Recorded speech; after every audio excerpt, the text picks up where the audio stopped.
사도 바울은 고린도 교회 성도들 가운데 부활이 없다라고 주장하여서 교회를 이렇게 혼란케 하는 이들을 향해서 부활은 반드시 있다.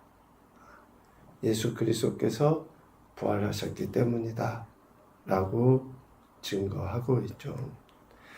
예수 그리스도께서 부활하지 아니하셨다고 하면, 예수님의 부활이 없다고 하면, 첫째 14절 전반부에 이야기하죠. 사도들을 비롯한 사도들과, 그러니까 제자들과 예수 그리스도의 부활하심을 목격한 이들이 예수님의 부활을 전파한 것이 헛것이기 때문에 예수님이 부활하지 않으셨다라고 하는 말은 틀리다는 거죠. 14절 하반부에도 이야기합니다. 고린도 교회 성도들이 지금 믿는다고 하는 그 믿음이 헛것이다. 부활이 없으면 그 믿음도 헛것이다. 그러니까 역으로 생각하면 믿는다고 하는 것은 뭘 믿는 거예요? 예수님의 죽으심과 예수님의 살으심을 믿는 거예요. 하나님 복 주실 줄 믿습니다. 하나님 내 삶에 이렇게 하실 것을 믿습니다. 우리는 그러한 일들을 믿는다는 믿음으로 표현을 해요. 당연히 하나님이 복도 주시고 은혜도 주시고 지금 고린도 교회에 나와 있는 것처럼 은사도 치유도 여러 가지 다 하셔요. 그런데 실질적으로 성도들이 믿는다고 할 때 믿음은 예수님의 존재와 사역을 믿는 믿음이라는 거죠. 그러니까 예수님의 부활이 없다라고 하면 그들이 믿는 믿음이 헛것이다. 그리고 부활이 없다고 하면 예수님의 그 복음을 증거하는 이들이 하나님의 거짓 증인으로 발견되기 때문이다 라고 15절 전반부 이야기해요. 하나님은 거짓이 아니시거든요. 그리고 거짓을 하나님은 인정하지도 않으셔요.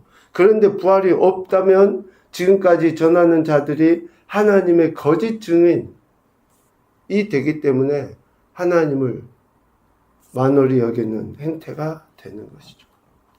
그리고 17절 이야기합니다. 고린도 교회 성도들이 여전히 죄 가운데 있을 것이다. 부활이 없다고 합니다. 그러니까 부활은 우리가 예수님을 믿으면 죄사함 받는다 라고 이야기하잖아요. 그 말이 맞아요.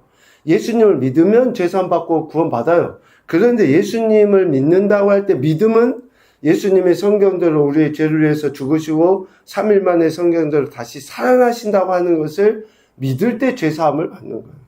그러니까 죽으심과 부활하심을 믿을 때 죄사함을 받는 거거든요.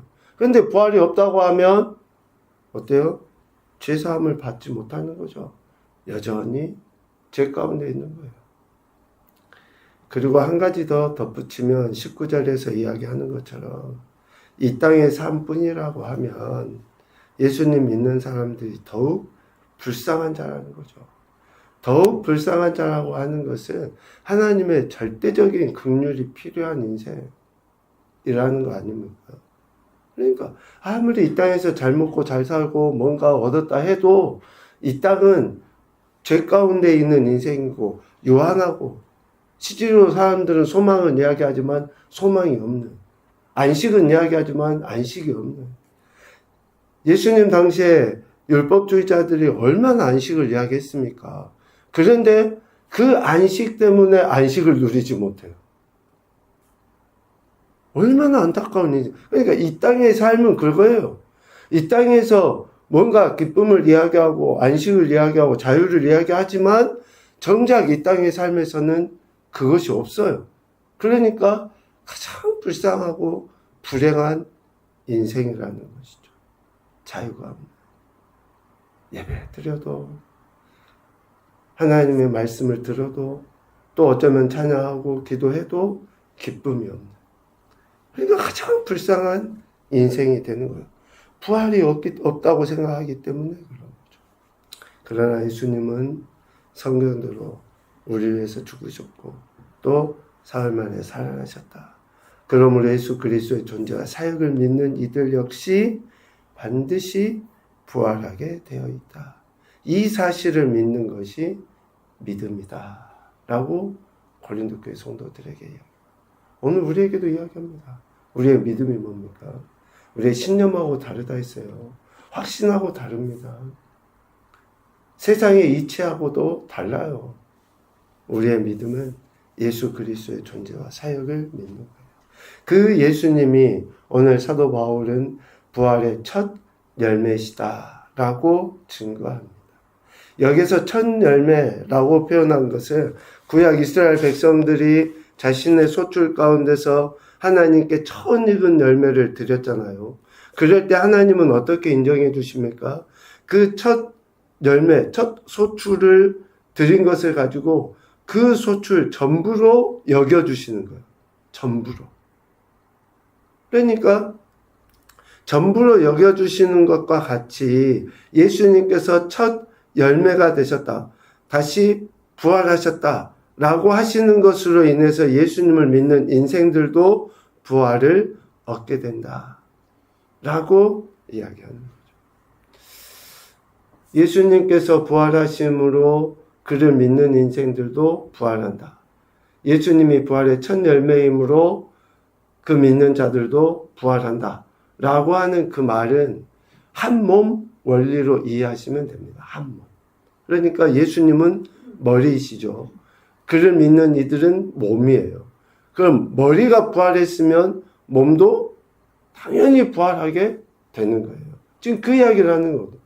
머리가 살아있는데 몸은 죽어있다? 있을 수 없죠. 그러니까 한 몸으로서의 그 부활을 지금 이야기하는 거죠. 그래서 머리가 부활했으면 몸된 성도도 부활하도록 되어 있다라는 거죠.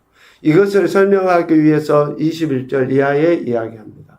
사망이 한 사람으로 말미암았으니 죽은 자의 부활도 한 사람으로 말미암았다. 여기서 한 사람은 아담을 뜻하죠. 또 뒤에 나온 한 사람은 예수 그리스도를 뜻합니다. 한 사람 아담 안에서 모든 사람이 죽었죠. 사망 가운데 놓이게 되었습니다. 그러나 한 사람, 즉 그리스도 안에서 모든 사람이 삶을 얻게 되는 거예요. 생명을 얻게 되는 거예요. 그러니까 우리가 예수님을 믿는다고 하는 것은 반드시 뭐까지 연결됩니까? 부활까지 연결됩니다. 예수님이 부활하셨기 때문에. 23절에도 이야기합니다. 예수님께서 부활의 첫 열매가 되시고 그를 믿는 하나님 나라의 백성이 부활을 경험하게 된다. 예수님께서 부활하신 것처럼 이제 차례대로 그렇게 그를 믿는 이들이 하나님 나라 백성들이 부활을 경험하게 된다. 예수님의 부활하심은 완전한 하나님 나라의 성취를 드러내 보이신 것이다. 매우 중요합니다. 예수님의 부활하심으로 말미암아서 하나님 나라가 완전히 성취돼요. 지상에서의 하나님 나라가 아닙니다. 예수님이 부활하신 주님이 온전히 다스리시고 통치하시는 그 나라. 그래서 마지막 원수인 사망까지 멸망하게 된다라고 분명하게 이야기합니다. 그래서 예수님의 존재와 사역 속에 우리는 믿고 우리 역시 하나님 나라 백성으로서 부활의 첫 열매가 되신 예수 그리스도를 믿는 이들은 이 땅에서 왕 같은 제사장으로서의 삶을 살아야 한다라고 그렇게 이야기하는 거예요. 그러니까 예수님 믿는 것은 단순히 그냥 어떤 종교 행위를 하는 것도 아니고 내 필요를 구하기 위해서 하는 것이 아니라 그분의 통치를 받고 내가 이 땅에서 그분의 통치의 대리자로서의 삶을 당당하게 살아가는 거예요. 뭐 부자든지 가난하든지 명예 있든지 없든지 그런 거하고 아무 관계가 없어요. 내가 이 땅에서 하나님 통치의 대리자로서 당당하게 살아가는 거예요. 그 통치의 대리자로서 당당하게 살아가는 것의 핵심이 뭡니까? 하나님 말씀이에요, 말씀. 그분이 이런 말씀을 하셨기에 내가 이 땅에서 이런 삶을 산다고 하는 것을 드러내 보이는 것으로 우리의 존재와 가치를 증명해 보여요. 그러니까 예수님 믿는 사람들은 가난해도 비굴하지 않는 거고 명예가 있어도 교만하지 않는 거고 병들어도 또 뭐 남에게 싫은 소리를 들을 만한 처지에 있는 것처럼 비춰져도 당당한 거예요, 당당. 왜? 하나님의 대리자. 오늘 말씀에서는 만유의 주라고 하나님을 이야기하잖아요. 28절에.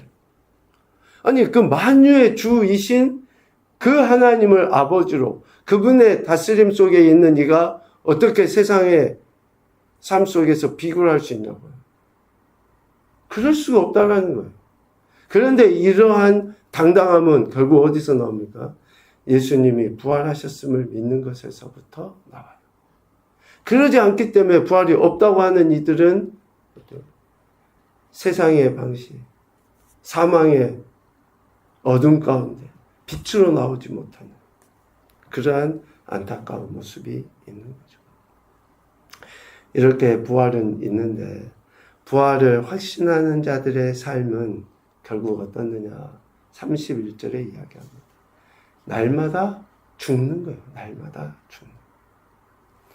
사도 바울은 고린도 교회 성도들에게 이야기하죠. 형제들아, 내가 그리스도 예수 우리 주 안에서 가진 바 너희에 대한 나의 자랑을 두고 단언하노라. 나는 날마다 죽노라. 한마디로 이야기하면 바울은 뭘 자랑한다는 거예요? 자신의 죽음을 자랑하는 거예요. 나는 날마다 예수님 안에서 죽는다. 매일매일. 그래서 관계 안에서도 자기 자신을 갖죠. 자신이 가지고 있는 모든 것들을 배설물로 다 여기고 취급하고 없이 자신을 우리가 상식적으로 알잖아요. 얼마나 바울이 교만해질 만한 그런 배경이 있었습니까? 지식적인 것도 가문적인 것도 다른 모든 사람보다 뛰어난 위치에 있을 법한 사람임에도 불구하고 철저하게 자기 자신을 낮추고 낮춘, 즉 날마다 죽는.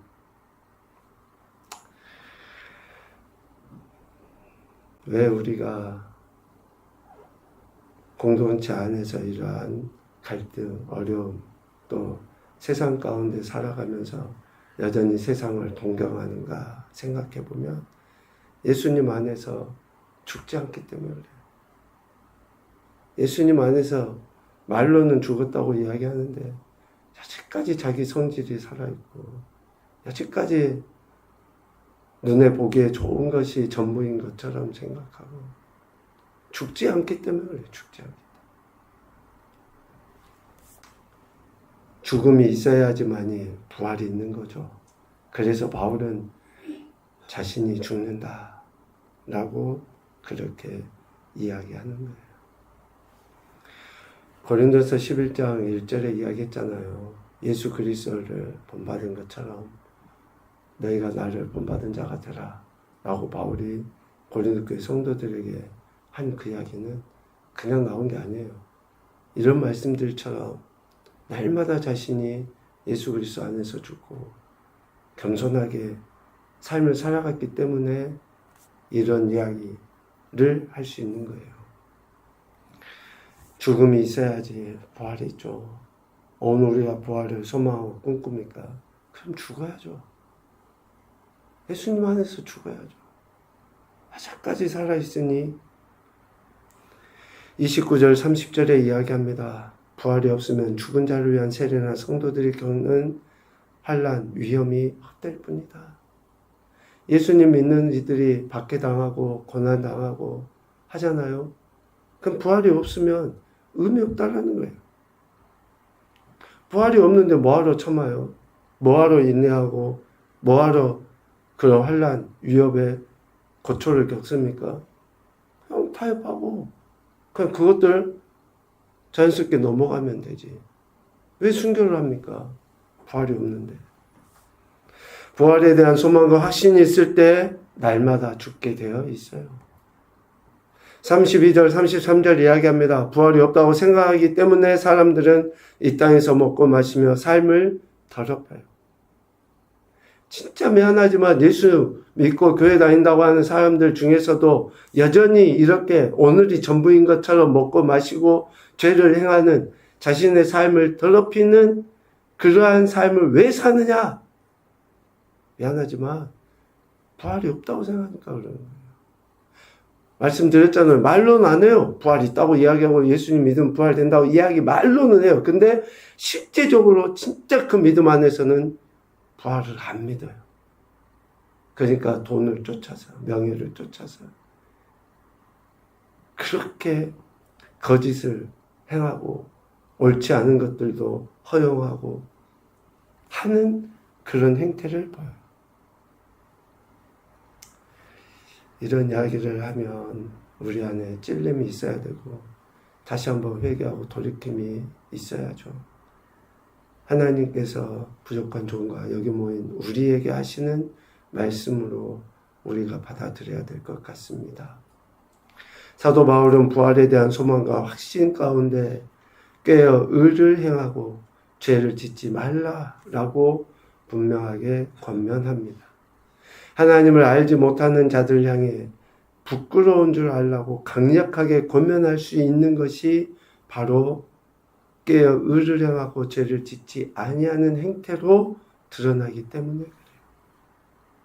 부활에 대한 소망 가운데 이러한 삶을 살 때에 부활이 없다고 하는 자들이나 하나님을 제대로 알지 못하는 이들이 대려 수치를 당하게 되는 거예요. 그런데 우리가 부활에 대한 확신도 없고 삶의 행실도 의롭지 못하기 때문에 대려 우리가 손가락질당해요. 야, 너 진짜 대려 우리가 수치를 당해요. 부활에 대한 소망과 확신이 죄에 대해서 죽고 의에 대해서 살게 한 줄로 믿습니다. 그래서 우리가 예수 그리스도의 존재와 사역에 대하여 다시 한번 믿음의 은혜를 구하는 거죠. 첫 번째 교훈입니다. 예수 그리스도께서 부활의 첫 열매이시다. 두 번째, 예수님의 부활하심으로 그를 믿는 자 역시 부활한다. 세 번째, 부활을 위해 날마다 죽는 것을 자랑해야 한다. 죽는 것을 드러내보여. 날마다 죽는 것, 매 순간. 한 가지 더 덧붙이면 부활에 대한 소망 안에서 깨어 의를 행하고 죄를 짓지 말자. 착한 사람이 되기 위해서 우린 예수 믿는 게 아니에요. 도덕적인 사람이 되기 위해서가 아닙니다. 하나님의 사람이 되기 위해서 예수님 믿는 거예요. 그러면 부활에 대한 소망 안에 있을 때에 우리는 의도 행하고 죄도 짓지 않은 겁니다. 하나님의 사람이 될 때에 그러는 거예요. 오늘도 우리에게 소망 주신 그 하나님의 은혜에 감사하시고 부활에 대한 소망 확신 속에 우리 자신을 쳐서 복종시키는 그런 귀하고 복된 한 날이 되시기를 주님의 이름으로 축복합니다. 아멘.